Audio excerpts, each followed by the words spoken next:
I think it's really when the public come along and they're willing to engage with you and they show a genuine interest in your project. And, you know, doing events like the Tate Exchange, it's so different to exhibitions that I was used to, because you're never present, apart from at the private view maybe, but Tate Exchange, like the artist is always present and ready to engage with the public, and it's really rewarding kind of being able to speak through your project and watch them enjoy it and support them.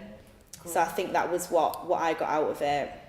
I think we agree on the same one. It's when the things started coming together in this space, and we started assembling, and it was crazy to see like the structure and the coding parts and the mirroring effect and when the it actually worked, because it was quite a journey, and there were lots of trials and errors and times when things just didn't work out because we hadn't yet understood how to make that happen. And that moment when we touched that first apple and the sound was formed, that was crazy.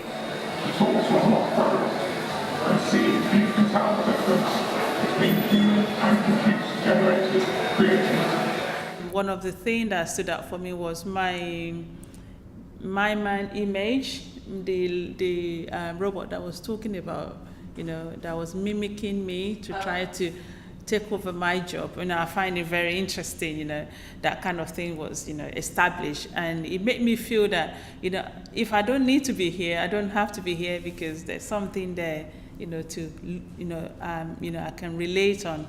And it kind of feel, in a way that people actually relate to that robot, in the sense that they feel that, there's something you're actually saying that is making sense to them. And one word that stood out for so many people that come into the space is are humans sustainable? The conversations you had with people who were sort of not really familiar with sort of the ideas we bring as a collective with technology. I think there's sort of like a fear when it comes to talking about technology or understanding what technology is, and being able to express our ideas to the public who are sort of outside of our bubble and our sort of sphere of interest. That was quite rewarding. So we basically ran some workshops related to touchboards, where instead of, whilst people were in the installation, some others could also go to a workshop and play with the actual fruit piano that we set up. And Mariana also made a pad where you could create a narration and a story by touching those different sounds in the touchboards. And the Royal Society of Blind Children had a lot of disabled people and children coming along, and they really enjoyed our project because they had visual impairment. Being able to touch objects and also be able to hear what they have touched and be able to kind of have this tactility to things and this narration along, they really liked it. They really went to it. I really liked that as well. It just felt really good. There was a group of visually impaired children who came as a group, and we had this robot which would talk to them and actually started to sing. And the kids sang along with it and, touched it. And it was wonderful to see them, because of such an age where they believed that they were actually talking to a robot, although it was actually a bit like, I suppose, Wizard of Oz. There were people at the back manipulating it. And that was wonderful to see. And I think that was a highlight of mine.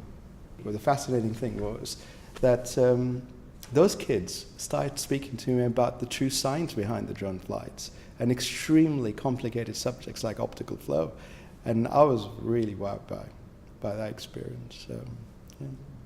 I think the one that stood out for me was we had a group of blind children come around. My own son is blind and he has developed workshops with that group.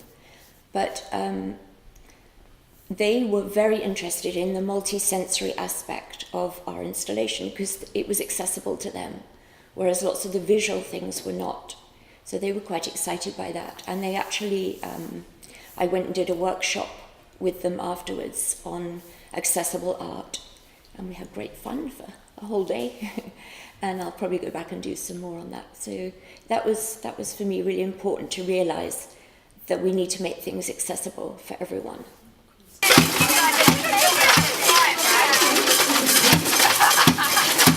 I did enjoy the VR where you pick up boxes and burn in places and stuff. That's fun. I enjoyed that. That was fun.